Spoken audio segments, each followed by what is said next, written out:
World of Warfare presents Convoys of World War II. Before the bloody days of the First World War, the first German submarine, the U-1, made its initial sea trials by the end of 1906, while the first fully operational U-boat, armed with a single torpedo tube, had managed to complete a 600-mile cruise around German waters in 1908. To the British, the idea of a submarine was looked upon as ignoble and underhanded, leading then First Lord of the Admiralty Winston Churchill to comment in 1914, "I do not believe that this would ever be undertaken by a civilized power." That all changed after the start of World War I on July 28, 1914, when a little less than a year into the war, Germany proved just how uncivilized they could be. On May 7, 1915, RMS Lusitania, operated by the Cunard Line, plied her usual route between New York and Liverpool when she was hit by a torpedo fired from a German U-boat, sinking in 300 feet of water just 11 miles off the southern coast of Ireland. Of the 2,000 men, women, and children aboard, 1,200 would perish after the torpedo found its deadly mark. Arguably one of the most luxurious vessels in the age of ocean liners, the Lusitania sank in less than 18 minutes after the German torpedo tore through her hull. Backlash following the sinking turned public opinion in many countries against the Hun, contributing greatly to the Americans' entry into the war. Argument over whether the ship was a legitimate military target raged back and forth for many years during and after the war, as both sides made misleading claims about the ship's purpose and intent. For their part, the Germans justified categorizing the Lusitania as a naval vessel, since at the time of her sinking, German intelligence claimed that the ship was carrying over 4 million rounds of small arms ammunition, nearly 5,000 shrapnel shell casings, and 3,240 brass percussion fuses, a breach that Great Britain at last admitted to publicly in 1982. The Germans further argued that the Lusitania, like many British merchant ships, routinely violated the internationally recognized cruiser rules, which forbade attacks on civilian ocean liners and non-military merchant ships. The loss of the Lusitania raised the curtain on unrestricted submarine warfare. All enemy vessels became legitimate targets to be attacked without warning, since German war leaders understood Britain's heavy reliance on supplies from her allies in North America. As a result, German U-boat captains were ordered to sink as many Allied ships as possible in the vast expanse of the Atlantic Ocean, leading to the loss of 900,000 tons of shipping in April 1917 alone, a loss that nearly brought Great Britain to her knees, with less than 6 weeks of vital war supplies remaining in her armories and stockades. Gradually, the Allies began to realize that the submarine had completely changed the nature of maritime warfare, forcing them to employ new tactics such as Q-ships, which were warships disguised as merchant vessels, such as scruffy-looking timber ships, tramp freighters, decoy passenger liners, fishing smacks, and slow-moving sailing luggers. Hoisting the colors of neutral nations, Q-ships were fitted with a myriad of deceptive props, while guns were hidden conveniently inside chicken coops and other random deck cargo. When curious German U-boat crews sailed in for a closer look, Q-ship crews would shed their masquerade in a fusillade of deadly gunfire. Q-ship crews also took open advantage of a U-boat's inherent limitations. Carried in limited supply within the tight confines of a U-boat's hull, torpedoes were only accurate from a relatively short distance from their intended target, making them vulnerable to return fire or even ramming should an attacking U-boat surface too soon near an enemy ship. To lure U-boats into their trap, Q-ships conducted staged panic parties, as Admiral Gordon Campbell described in his post-war memoir, My Mystery Ships. dressed as common deckhands or even women in the case of Q-ship passenger liners. During a panic party, both crew and passengers would pretend to abandon a sinking ship, opening fire when a U-boat had drawn sufficiently near. Only the reluctant introduction of the convoy system late in the war led to a decline in the numbers of lost merchant ships.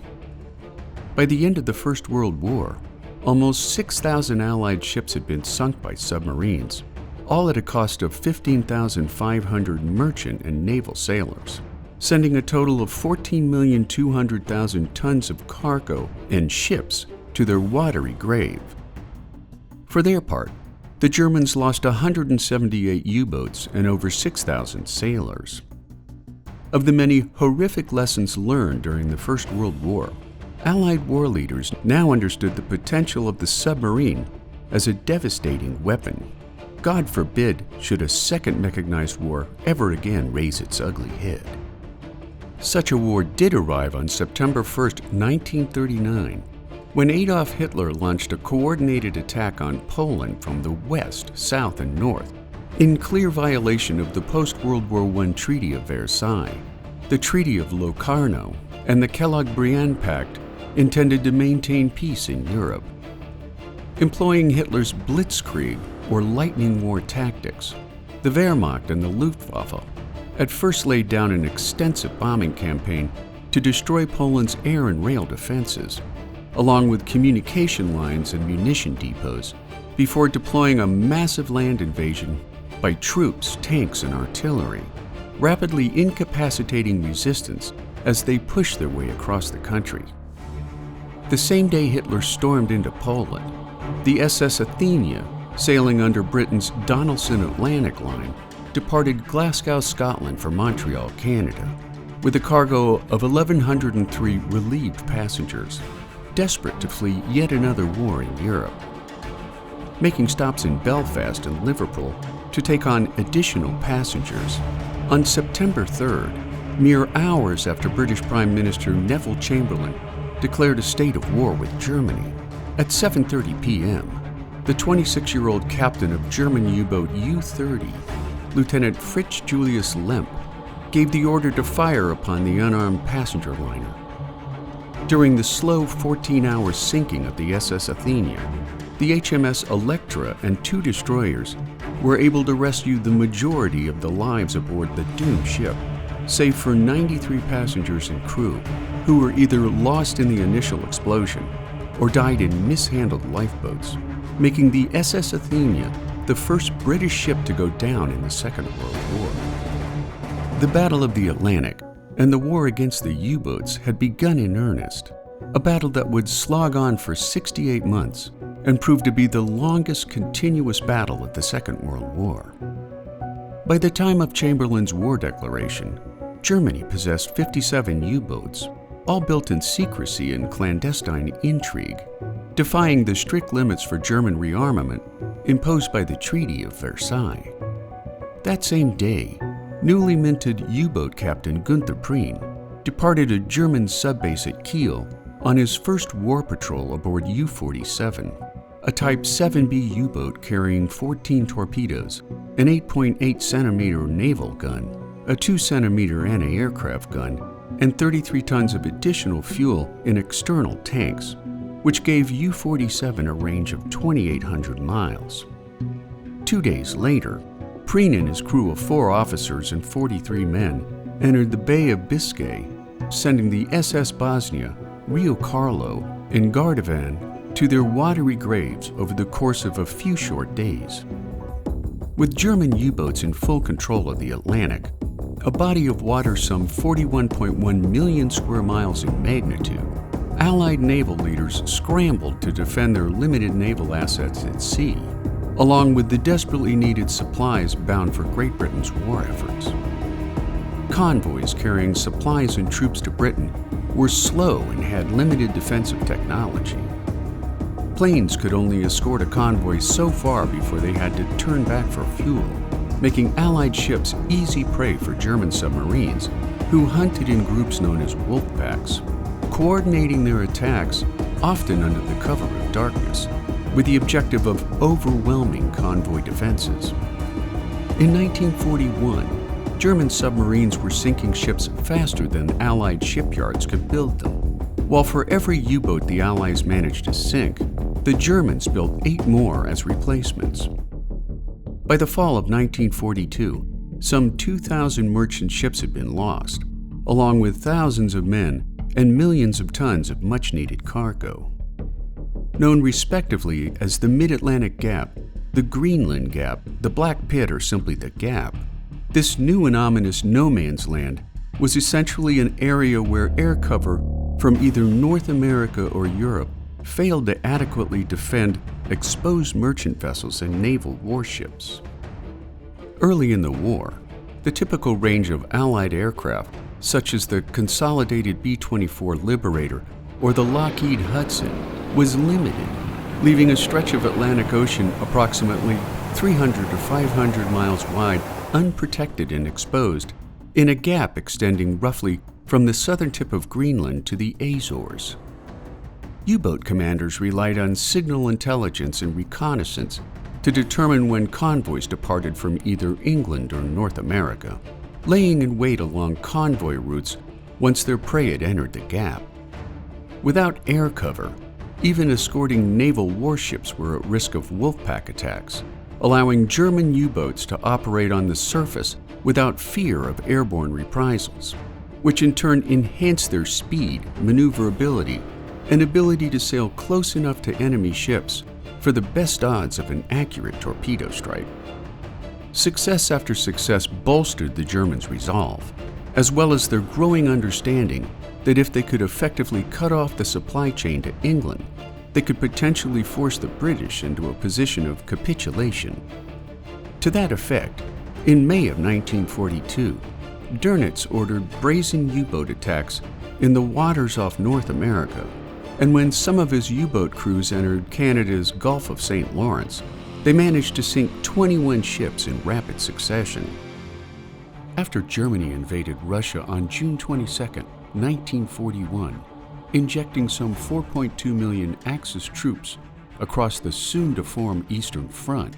Russia was caught flat-footed and unprepared, allowing German tanks to cross halfway to Moscow before the Soviets managed a coordinated defensive response. Realizing that Great Britain would most likely fall to the Nazis without the help of Russia, British Prime Minister Winston Churchill put aside his long-standing objections to communism, culminating in the Soviet-British Mutual Assistance Pact of July 12, 1941, which combined with FDR's Lend-Lease Act to support Russia's war effort with a steady supply of weapons and essential materiel. The most direct sea route was around northern Norway to the Soviet ports of Murmansk and Archangel, which proved to be especially dangerous during the summer months when 24 hours of daylight exposed merchant and naval ships to constant attacks by German U-boats and Nazi warplanes stationed in Norway. The vital route left the British with little choice but to ply the icy waters under the near total blackout conditions of the region's 6-month-long winters, forcing brazen seamen to ply the treacherous waters of the Norwegian and Barents Sea. Fierce storms sent mountainous, ice-laden waves crashing down on ships, buckling funnels and bridges, while sweeping men overboard as they chipped away at ice formations that threatened to sink their ships under its crushing weight. Endless cold sapped crewmen of their strength, frequently leaving them without sleep for days at a time. Nicknamed the Suicide Run by sailors, the first convoys sailed in September of 1941, initially coded PQ for outbound and QP for homebound, which changed to JW and RA respectively after 1943. Fighting both the weather war and the threat of enemy attacks, the worst Allied losses occurred shortly after June 27, 1942, when convoy PQ-17 sailed from Hvalfjörður, Iceland, to the Russian port of Archangel, laden with critical war supplies for the Russian army. Departing Iceland under the protective screen of its naval escort fleet, the Kriegsmarine's deadly warship, the Tirpitz, and her formidable entourage lay in wait for their planned operation, codenamed Knight's Move. The looming confrontation would go down in history as one of the most controversial and disastrous episodes during the Arctic convoys, quickly devolving into a story of miscalculation both at sea and in the war rooms of London and Berlin that badly exposed the harsh realities of naval warfare. Fearing an Allied invasion of Norway by Stalin's Red Army, the German High Command transferred their new and most powerful battleship Tirpitz, the sister ship to the now famous Bismarck, which was sunk on May 27th of 1941, from the Baltic to Trondheim, Norway. Made up of 35 freighters and tankers, convoy PQ-17 departed Iceland on June 27th of 1942, escorted under the command of Rear Admiral Lewis Hamilton by 6 destroyers, 4 corvettes, 2 anti-aircraft vessels, and 2 submarines. Hovering just out of sight of the main convoy was a second cover group made up of 2 British and 2 American heavy cruisers, along with their destroyer screens. And despite such heavy defense presence, the German U-boat U-456 spotted the convoy on July the 1st, prompting Kriegsmarine Command in Berlin to order its ships scattered near Altafort on the northernmost tip of Norway to stand ready within 3 hours after the first sighting. In response, a wolf pack of U-boats set up a patrol line across the convoy's intended line of advance, while 264 aircraft from the Luftwaffe's Air Fleet 5 were put on high alert. Luftwaffe reconnaissance aircraft shadowed the convoy until the morning of July the 3rd, when a lone bomber dropped down beneath dense cloud cover to release his torpedo on the convoy, which passed cleanly between 2 vessels until it struck the lead ship in the next row over, the Liberty ship Christopher Newport. Struck dead center, within minutes the crew was forced to abandon ship.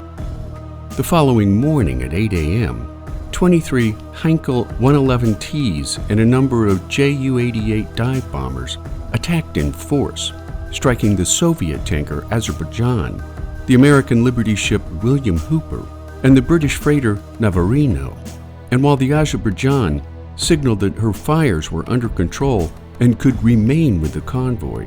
the 2 other ships had to be scuttled after their crews were ferried aboard other convoy ships. Back in Whitehall, First Sea Lord Admiral Dudley Pound had a hard decision to make, since his naval intelligence spies in Norway were unable to verify whether the Tirpitz was still in port or out to sea.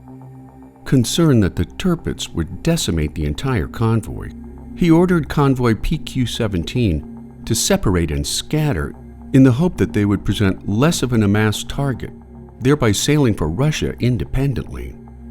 Receiving the order at sea, Admiral Hamilton could only assume that the order meant that the Tirpitz was bearing down on his convoy just over the horizon, thereby ordering his destroyers to join him on a westward withdrawal toward Iceland. Assuming the warships were about to engage the enemy in a major battle, merchant seamen let out a communal cheer for the turn of events, unaware that they were being abandoned to their fate. Luftwaffe pilots and U-boat captains looked on in disbelief as the convoy disengaged from one another, and when German air patrols indicated that there were no Allied warships in the area, Hitler gave his approval for Operation Knight's Move to proceed. By 2:30 a.m. on the morning of July the 5th, Tirpitz and 2 other cruisers sailed northeast with their destroyer screens to the now scattered and helpless freighters, just as the wolf pack of U-boats and Luftwaffe fighters closed in for the kill. 14 ships were sunk within 24 hours after they scattered, the largest single-day loss on the high seas for either side of the conflict during World War II, while 7 more merchant ships were sunk on the following day. Of the original 35 merchant ships sailing under convoy PQ-17, only 11 would reach their destination at Archangel, while the Germans lost a scant 5 aircraft in the operation.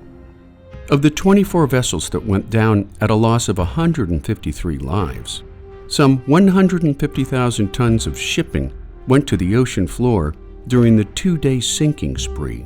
including 3,300 trucks, 200 aircraft, 435 tanks, and 99,000 tons of supplies and ammunition. In the aftermath, the Russians harshly condemned Pound's decision to scatter the fleet, since the loss of so much vital supplies severely risked their ability to carry on the fight. During an investigation by the House of Commons, Admiral Pound admitted making the decision to scatter the convoy, but given the First Sea Lord's dual political and military position in British government, legislators felt he was too high up to be sacrificed. Instead, Rear Admiral Hamilton, whose only offense had been to follow orders, was transferred to the Mediterranean and assigned a desk job. As war in Europe dragged on, the Allies made closing the Mid-Atlantic Gap and ending U-boat dominance a top priority in their fight against Nazi aggression. In early 1943, the Allies established air bases in Newfoundland, Iceland, and Greenland in an effort to extend air support over the gap, at the same time employing new long-range bombers equipped with the first-ever air-to-surface radar systems, which could penetrate the perpetual fog over the Grand Banks, a weather pattern that gave U-boats their advantage earlier in the war. The proliferation of Allied aircraft carriers and roving support groups of warships further degraded the U-boat's ability to hunt with impunity. Increased reconnaissance and anti-submarine patrols, combined with advances in anti-sub warfare techniques, including sonar and new depth charge systems, which severely curtailed the Germans' ability to sink Allied ships.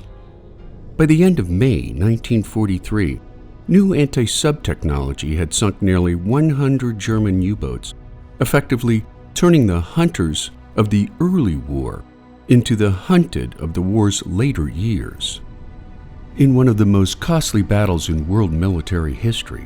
not to mention the most costly war in human history, some 3,500 Allied merchant ships and 175 Allied warships were sunk for a total loss of 14.5 million gross tons. 741 RAF Coastal Command aircraft were also lost in anti-submarine sorties, all at a cost of 36,200 naval personnel and 36,000 merchant seamen. German losses were equally egregious, including an estimated 30,000 U-boat sailors, all at a cost of 783 submarines and 47 surface warships, making the Convoys of World War II some of the most gutsy missions of the Second World War.